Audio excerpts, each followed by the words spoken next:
Coming up on Ann Arbor Tonight at Home, we have Miriam Nelson, the president and CEO of the Newman's Own Foundation. We have actress and comedian Emily Miller. Yes, great show coming up. In Ann Arbor news, the University of Michigan football team won its first Big Ten championship since 2004. And of course, during that time, I figured out the difference between Cheerios and Ohio State. Yes, Cheerios belong in a bowl.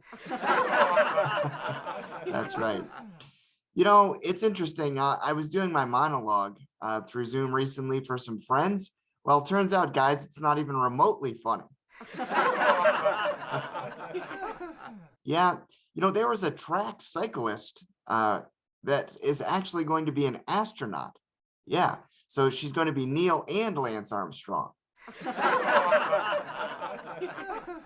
Vitamin Water is offering $100,000 if you can stay off your smartphone for a year. Well, I don't know about you, but I think 100 Gs is a lot better than 5G. Yeah, I don't know about you guys, but turning off my Zoom camera is kind of like going to a buffet at a party. You don't want to be the first one to do it.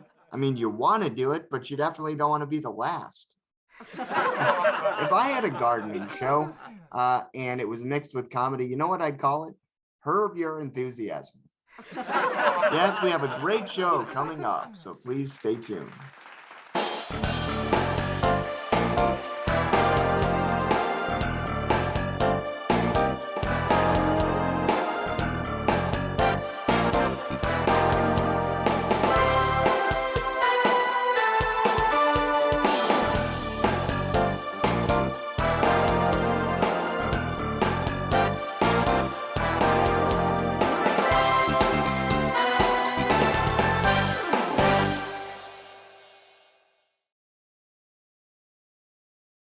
Hello, everyone, and welcome back to Ann Arbor Tonight at Home. I am Zach Damon, and folks, I am so excited to introduce our feature interview guest for this episode. She is the president and CEO of the Newman's Own Foundation, Miriam Nelson. Miriam, thank you so much for joining us. How are you? Very well. Thank you, Zach, for having me. I love Ann Arbor and love all the things that are happening in Michigan. So thanks for having me. Oh, thank you so much. I mean, we are so fortunate. I want to jump in if you don't mind, because you have such a great background, and you're an international leader and scientist, a social entrepreneur, and you're renowned for your extensive research and policy work, as well as civic action in public health, of course, children's wellness, the most importantly, sustainability, and of course, food systems. And of course, prior to being named president and CEO, you were a board member of Newman's Own from 2015 to 19. But I'm curious, Ms. Nelson, what was it that sort of sparked your interest in health and sustainability early on?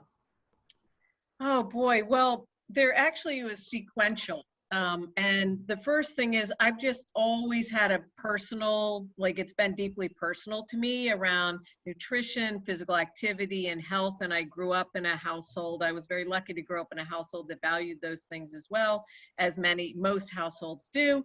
And it was actually a professor in my freshman year of college. And it was the first day of the basic nutrition 43 class. His name was Dr. Lynn Carew.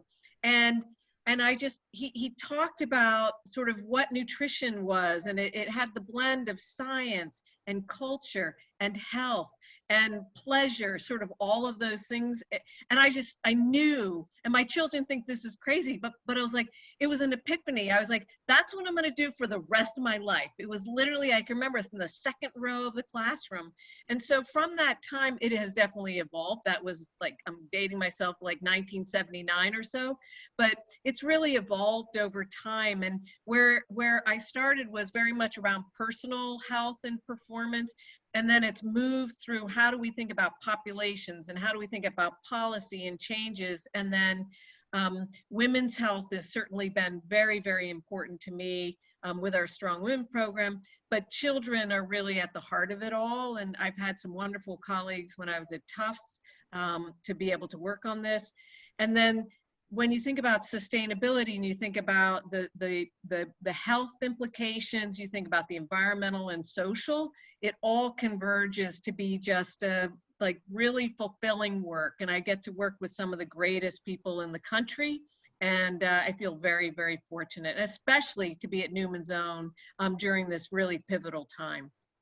Well, absolutely. And you touched on some great points. I mean, healthy habits, healthy body, and then healthy life. And I think, as you said, all of them are a nexus that go together. And, many don't know the specific history of Newman's Own. They know the figurehead, right, Paul? But in 1982, actor Paul Newman first declared, quote, "Let's give it away." And since then, more than $570 million has been donated to nonprofit organizations worldwide, entirely through the profits and royalties from the sale of the Newman's Own products. I went up to Connecticut to Paul's house, and he told an incredulous Gene Shalit that, yes, he was putting his name on a salad dressing that he himself had the recipe for. You got to shake it frantically. Here you are, folks. Paul Newman shaking it frantically. What? Yeah. And how do you put it on? You put it on a lot? Well, I'll put a little bit on. I pay for that, man. Watch it. I'm curious, Miriam, why is the Newman's Own mission important? Oh, it is. Well, it's certainly important to me and to the entire community that's been part of the Newman's Own community. So when Paul Newman started this company, it was on a whim, and he was the most famous person in the world. He started with a friend, A. Hotchner, brewing up some salad dressing, and then everybody said, "You should sell this." He said, "Well, if I'm going to sell it, I'm going to give 100% of the profits to good causes."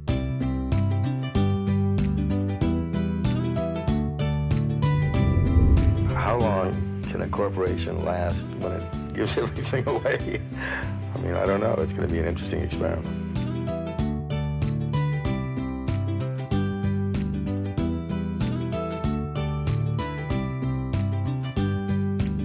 Really all started as a joke. We started passing the salad dressing out at Christmas time, singing Christmas carols, and about 6 weeks later, people were knocking on the doors asking for refills, so we decided to go into business. We kept making this fun. It was just fun. It was, we're having fun with it, and if you buy it, you'll have fun. One of the owners of a huge supermarket said, "The only way you're going to sell this stuff is to put your face on the label." I said, well, there's not much chance of that. And once we decided that that's what we wanted to do, we decided we'd give the money away. It grew and grew. It never stopped building. And in 35 years, we have given away $500 million.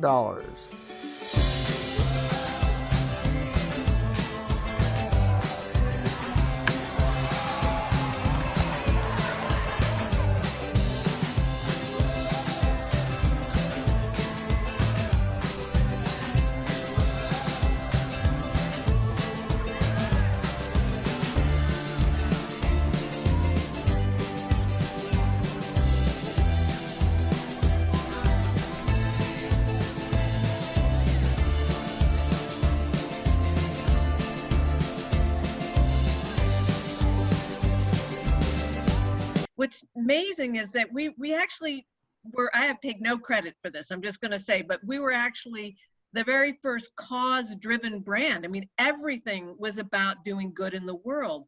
And for me, the mission, there's several things. One is we're fighting for kids. That's really what it's all about, is making the world a better place for children and making sure that we use all of their inherent assets so that they can reach the potential that they should be reaching and that they want to reach. But also using the power of a beneficial company where we give it all away. I mean, that was Paul's quote, we're going to give it all away. And, a lot of other brands these days are cause driven, and I think it's wonderful, but really there's about like 10 other very tiny companies that give 100% of profits to charity. And that's what we do. And so that mission, thinking about the goodness and the power of the brand, and think about it, the person that buys salad dressing is actually our donor. So they're getting a wonderful product, and they're also benefiting different organizations out there. Now, just so you know, I don't run the food company. That is run in a whole different set of people. I get to lead the foundation, which gets to give it all away. Oh, that's amazing. And of course, the Michigan connection with Newman's Own is very strong as well. And over the last 2 years, the Newman's Own Foundation has provided funds to certain organizations such as North Star Reach, which has been a recipient of your funds since before they were an official Serious Fun Children's Network camp member. And they're located here in Ann Arbor. And then the foundation has also given to the Fair Food Network, which is a longtime nutrition grantee of yours and also based in Ann Arbor. And so Newman's Own is also a current funder for the Detroit Food and Entrepreneurship Academy and the Manna Food Project, who have been grantees of yours since 2019. So an amazing connection that you have to Michigan. And so I wanted to know, for those that are interested in finding out more about the Newman's Own Foundation, and either getting involved, or if they're a health-based organization that also wants to give back and teach people about the same values that you guys instill, how can they learn more? Well, the first thing is, thank you for mentioning these wonderful organizations that we have the privilege of providing some support to. I just want to say a couple things about Michigan first, and that is, in terms of sort of thinking about food systems and resilient food systems, and thinking about the intersection of the social and the health, and in terms of really creating a more equitable food system, I tell you, Michigan is where it's happening.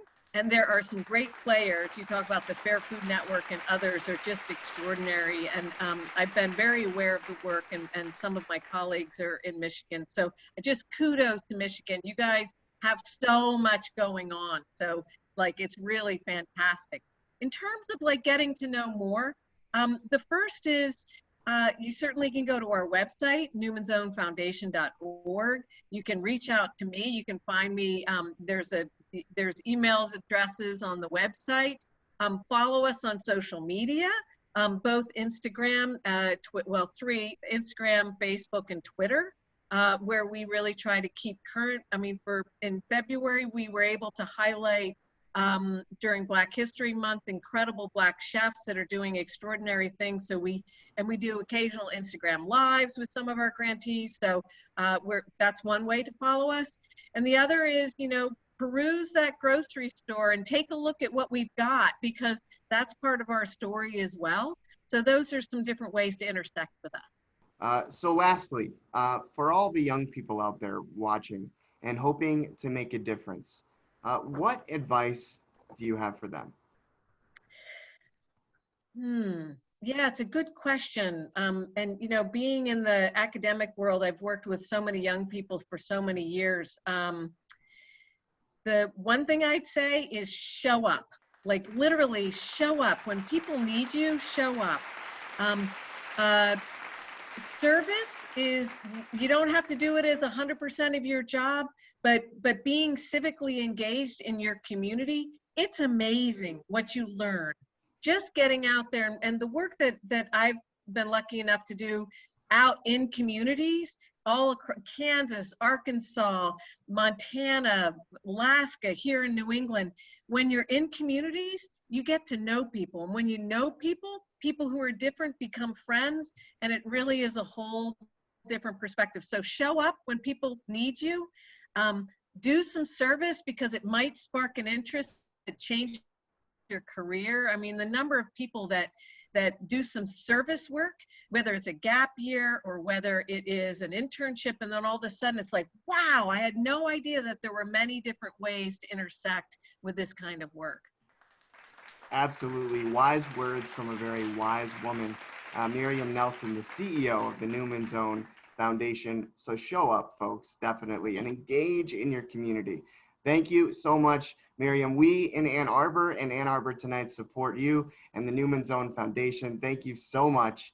And we really appreciate it. Folks, we're going to take a quick break and we'll be right back. Thank you, Zach. Thank you all. Take care. Hello, everyone, and welcome to Arbor Tonight.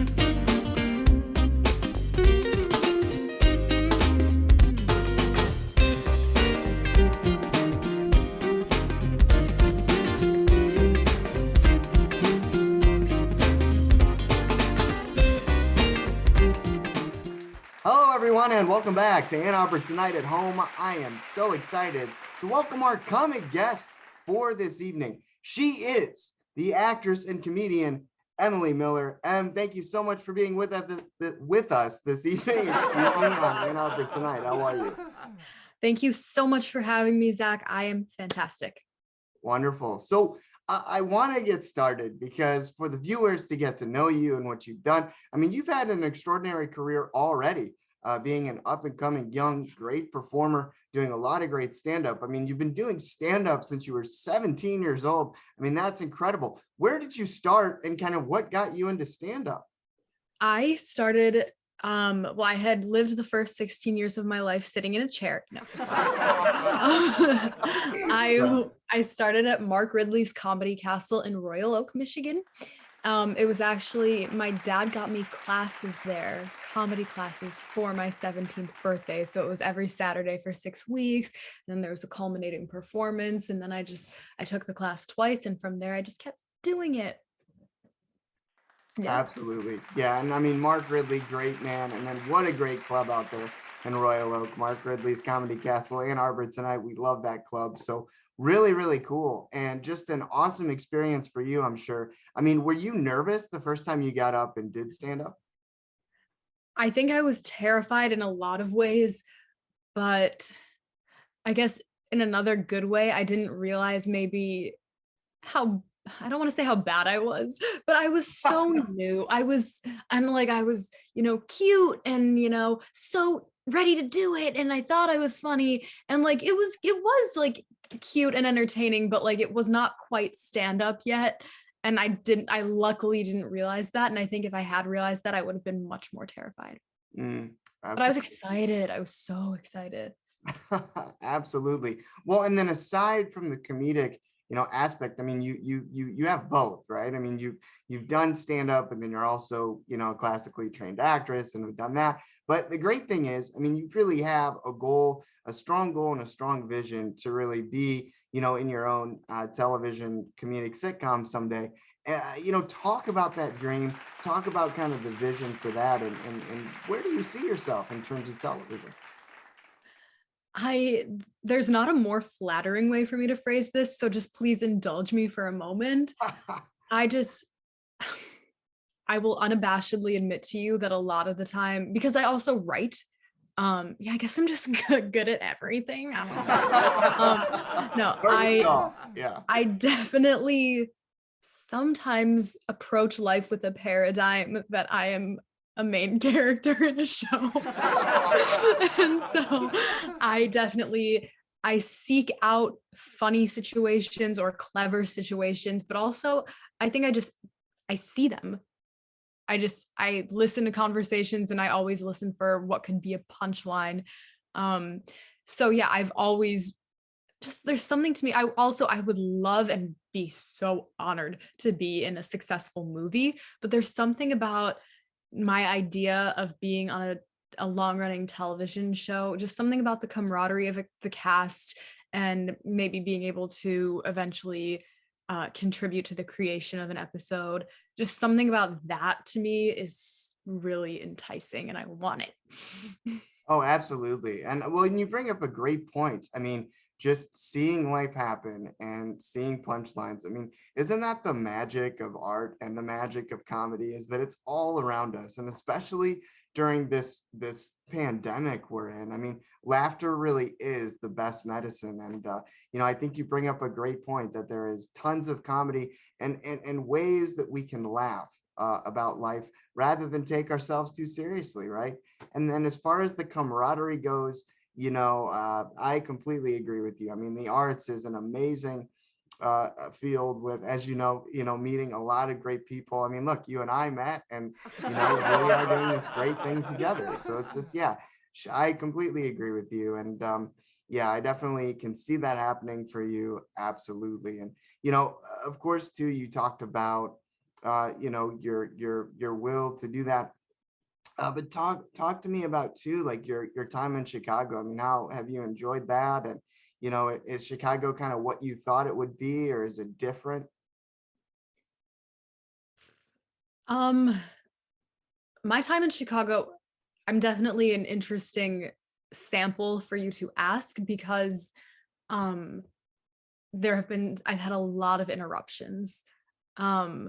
So first, I was at a different school. I'm currently, as you know, getting my BFA in acting from DePaul's acting program in Chicago, but I was previously in another BFA acting program that shall remain nameless. But so I was in Chicago, and then I spent when I decided I didn't want to return there, I spent the following year at home in Michigan auditioning and applying elsewhere. So that's one interruption. Then when I got into DePaul's acting program, I actually, midway through the year, I had to leave and go home, and it was not my choice, but it was it was not my choice. Right. And so I came home, and then when I went back to DePaul when I picked up where I had left off, COVID happened. Yeah. And then so we actually did a year and a half of online acting school, which, if you're wondering, the only way that could go wrong is immediately. It's devastating. And now we found out that the first 2 weeks of our upcoming winter term will be online. And I kind of resigned myself to the fact that it will be more than 2 weeks. I don't want to make myself think it will not be, but so yes. So a year and a half of online, and then finally this fall term was in person, but with masks. Gotcha. Well, and so talk to me. So you've talked a little bit about that in your last statement about how, you've had to go through these adjustments with the pandemic, and, again, with the camaraderie that is in what we're doing in the arts.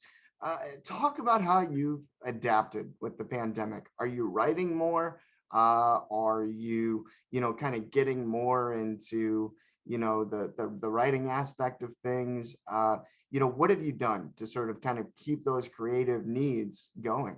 Because as you know, we all have them, and we have to get them out. And if we don't, that's a problem. Yeah. I definitely started writing way more. I wrote a couple of plays. A lot of poetry. Oh yes. Oh really? I admit it, yeah. Well, also, I can't believe I didn't mention this to you. I actually draw, and I started drawing about 2.5 years ago, and I commission portraits. I'll draw anything anyone wants. My prices are very low, so you should use them. But so that's a lot of it's drawing, but yes, certainly with the writing, because I'll never forget this. This is just what your question made me think of. Several years ago at the other school, actually, I was at a callback for a show, and it was pretty apparent that I wouldn't be getting cast. And I was just so disappointed. And then someone I think who was actually the stage manager of the production, said, if you're not getting cast in shit, make your own shit. And I just thought that was brilliant, because control issues.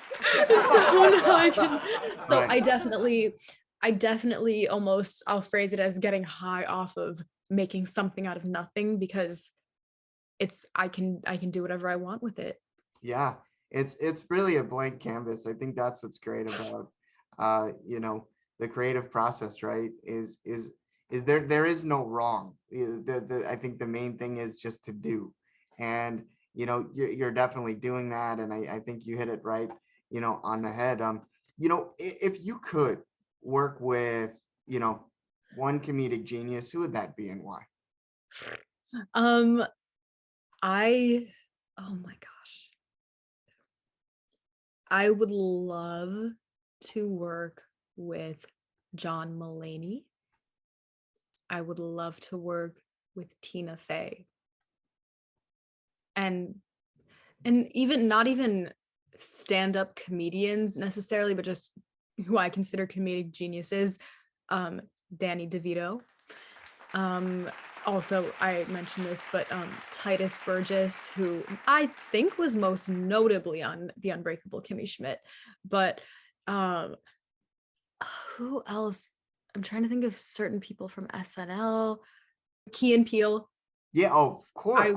Yeah. I found Keegan Michael Key's real Facebook. He has yet to accept my friend request. But Yeah. he's from Detroit. Yeah, absolutely. He actually was, I don't know if you knew this, and I'm sure the viewers probably do, but so he actually did Second City when it was in Detroit. And of course now, unfortunately, it's closed, but he did Second City when it was in Detroit. And I also think he did the Chicago Second City as well. But yeah, from Detroit, and Key and Peele are just amazing. Talk to me. So why comedy for you?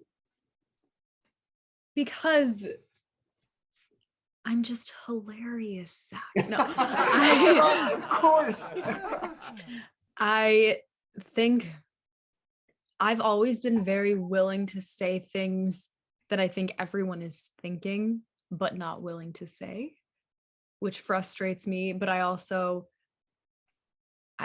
think, please forgive me for saying it this way because it's gross, but I think it makes me special. No. I don't think that's gross at all. I think that there is a magic to comedy, if you will. I think there's a spark to comedy that only people that are devoted to the craft, really get and really understand. So I don't think that's gross at all to say. And and I think it's great that you are willing to say the things and do the things and bring light to the things that most know and experience, but just will not put on the forefront.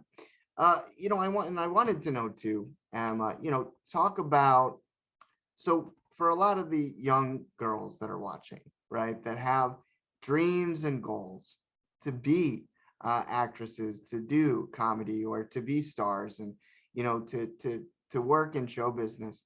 I mean, from your experience thus far, I mean, you're doing very well, and you're building your skills and doing all these things. I mean, talk about, what advice do you have for these little girls that, for instance, watch you maybe, or have seen your work, and then, or people that are, little girls that just want to do it? What advice do you have for them?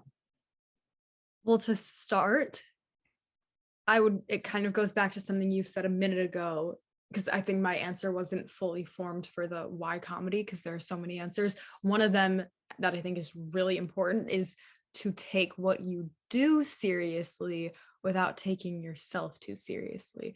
That's how I live, because I'm a very hard worker, and I care a little too much about certain things. But when it comes to me, you're not going to see me, trying to preserve a certain facade or reputation other than my work ethic and talent, hopefully. But I'm not sitting here saying, oh, you can't say that on this show because it will embarrass me. No. So my advice to anyone younger than me, which is a lot of people, make sure you don't fall into a trap of taking yourself more seriously than what it is you're doing. I think also this is hard because it's kind of a dialectic I straddle, because on one hand, I am a very self-conscious person and I do care so much about what other people think of me. But my threshold of embarrassment, I think just for survival, has really expanded, because if I think it's going to be funny and make people happier, but will make me look strange, I'm going to do or say it. Mm. If it's fun, as long as it's not irreparably disturbing someone else or harming anyone else, I will do it because it is fun or funny. I go grocery shopping in full disguise and speak in Australian accents. Like, if it's something you're curious about, I think you have to also, this is tricky and it's still something I'm very much learning, but I think you need to be able, a big thing is that I want, and I hope younger people start, because I think it's kind of going in the opposite direction. I feel like the younger people are getting they think that they're these champions of social justice, but it actually, I think people are being more exclusive than ever, to be honest. So one of my bits of advice would be able to discern between a good person who maybe made a mistake or said something that was just their first draft of that thought versus someone who's actually a bad person and has a bad heart. Because so many times I've said things that I thought were really funny. I knew exactly what I meant by it, and it might have seemed a little off color, but the root of what I was saying was really not bad, but people just jump on it. And no matter how nice I've been to them or how good of friends we were, they're done with me. They cancel me. And so yes, don't cancel people, please. Yeah, I mean, you bring up a great point too. I mean, in this time, in this, era of social media, and just how as performers, we utilize it. I mean, you're exactly right. It's all in context, and I think it can be definitely challenging to be able to be able to be authentic, as you spoke of, but then at the same time still be tasteful, right? And so, yeah, I think it's definitely a delicate balance.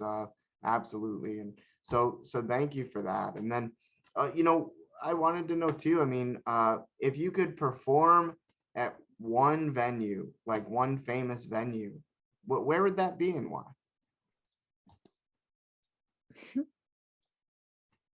I would like to perform. It's not necessarily known for, well, okay, whatever. You didn't ask. You just asked for the place. And my answer is Radio City Music Hall. Nice. I was watching one of John Mulaney's specials the other night, and even from watching it on the screen, I was overwhelmed with the audience capacity. So to be able to stand there and know that you're in one room, but that many people are getting to hear you and see you, I just can't, I can't imagine anything like that. Absolutely. No, I mean, great point. And yeah, I mean, I've seen other specials as well, that, at that same venue, and it just looks spectacular. And then of course, just the history there of performance, and the people and the talent that have graced that stage, just astounding. So for those that want to keep up on you, Emily, and what you're doing, and want to be able to follow you, know when you're doing your next show, know when you're doing more artwork, know when you're pitching your next script, or when you're going to be doing another performance. How can they follow you? How can they get a hold of you? How can they keep up with Emily Miller? I'm on a little show called Keeping Up with the Kardashians. Yeah. That was stupid. I am actually extremely active on the social medias. On my Facebook, my name on Facebook is just Emily Rose Miller, because I'm sure you'll only have to go through like 85 other Emily Rose Millers before you find me. On Instagram, my personal page is, again, so creative, Emily Miller 563. I'm very, very active on it. And my visual art page is called Madly Artistic, and Madly is spelled Madlee. So there are a lot of drawings on there. You could look through it. You could request a personalized drawing. You could request something that's already been drawn that you might want. But I'm very, very candid on my personal page. I even have a blog that's linked to the page. I do interactive polls on my Instagram. And so I come up with the questions that I'm curious about, but I always am taking suggestions. So yes, Instagram and Facebook.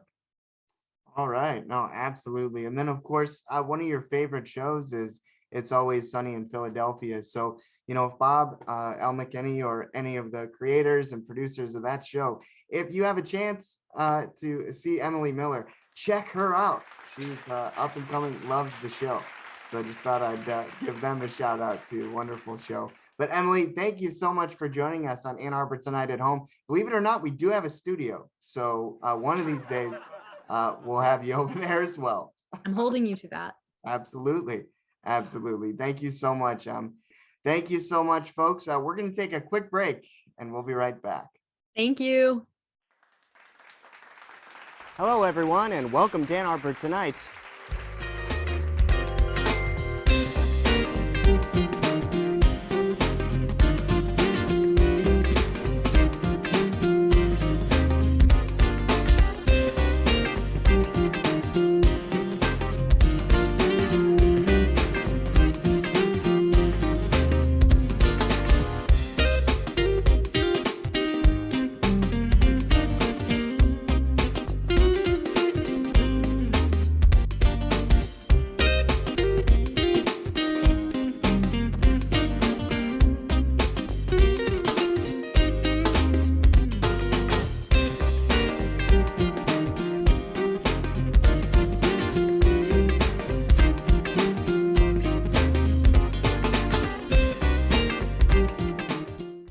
Hello, everyone, and welcome back to Ann Arbor Tonight at Home. I'd like to thank the president and CEO of the Newman Zone Foundation, Ms. Miriam Nelson, as well the actress and comedian, Emily Miller. Folks, that is our show for this evening.